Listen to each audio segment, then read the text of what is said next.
আমার কাছে মনে হয় সেই জায়গাতে ন্যারেটিভ তৈরিতে বিএনপি পুরোপুরি ব্যর্থ হয়েছে। প্রপাগান্ডামূলক একটা বই সেটা কাউন্টার করে আজ অবধি বিএনপির জায়গা থেকে অথবা কোন নাগরিকদের জায়গা থেকে সলিড কোন বই সামনে আসে নাই। এটা দুর্ভাগ্যজনক। যেহেতু আড্ডা, অতএব ইতিবাচকতা এবং নেতিবাচকতা দুইটাই একটু আলোচনায় আনাটা অত্যন্ত জরুরি।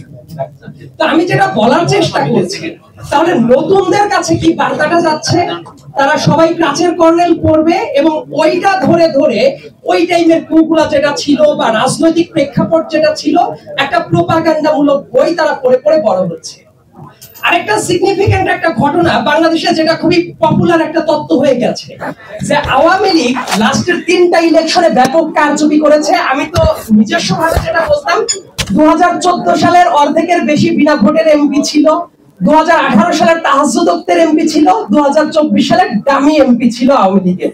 কিন্তু আরো একটা গুরুত্বপূর্ণ ঘটনা হচ্ছে 2008 সালের ডিসেম্বরের ইলেকশনটা।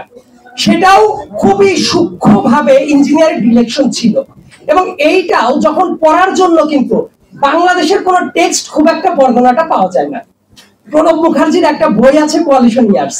প্রণব মুখার্জির বইয়ের ভেতরে যদি যাওয়া যায়, ওই জায়গায় খুবই ক্যাটাগরিক্যালি উনি বলার চেষ্টা করছেন যে ওই যে আর্মি চিফ ছিলেন মইনুল আহমেদ, তাকে সেফ এক্সিট নিয়ে দেওয়ার জন্য কিভাবে শেখ হাসিনার সাথে তিনি আলোচনায় করছেন ইলেকশনের আগে। মানে এই প্রত্যেকটা জিনিস কিন্তু ইঙ্গিত করে কিভাবে ওই ইলেকশন আমাদের দেশের পাশ থেকে ইঞ্জিনিয়ারিং করা হয়েছিল। তো এই বর্ণনাগুলোও তো সবার জানা উচিত। তাহলে জানার প্রক্রিয়াটা কি হবে?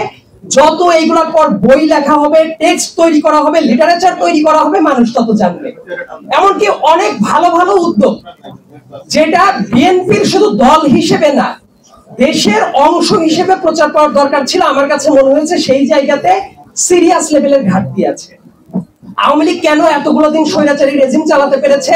আমার কাছে মনে হয় হার্ড ফ্যাসিজমের পাশাপাশি তাদের সফট ফ্যাসিজম টুলটা ছিল খুবই শক্তিশালী। তারা নাটক, গান, সিনেমা, বই, প্রত্যেকটা জায়গাতে তাদের ওই ফ্যাসিবাদ আসার ন্যারেটিভটাকে তারা এস্টাবলিশ করতে পেরেছিল। বিএনপি বা অন্য কেউ জিয়াউর রহমানকে নিয়ে যদি কথা বলতে হয়, আমার কাছে মনে হয় কোনো বানানো কথার দরকার নাই। উনি যা করেছেন একদম মেদ চর্বি ছাড়া, সেটাকেই যদি প্রকাশ করা যেত, আমার মনে হয় যে বিএনপির অনেকগুলো ন্যারেটিভ দাঁড়িয়ে যেত।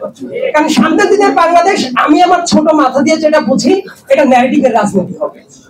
অন্য সময় অনেক রাজনীতি হতে পারত, কিন্তু এই গণ অভ্যুত্থান পরবর্তী সময়ে রাজনীতিটা টিপিক্যাল রাজনীতিবিদদের জন্য খুব কঠিন হয়ে যাওয়ার কথা।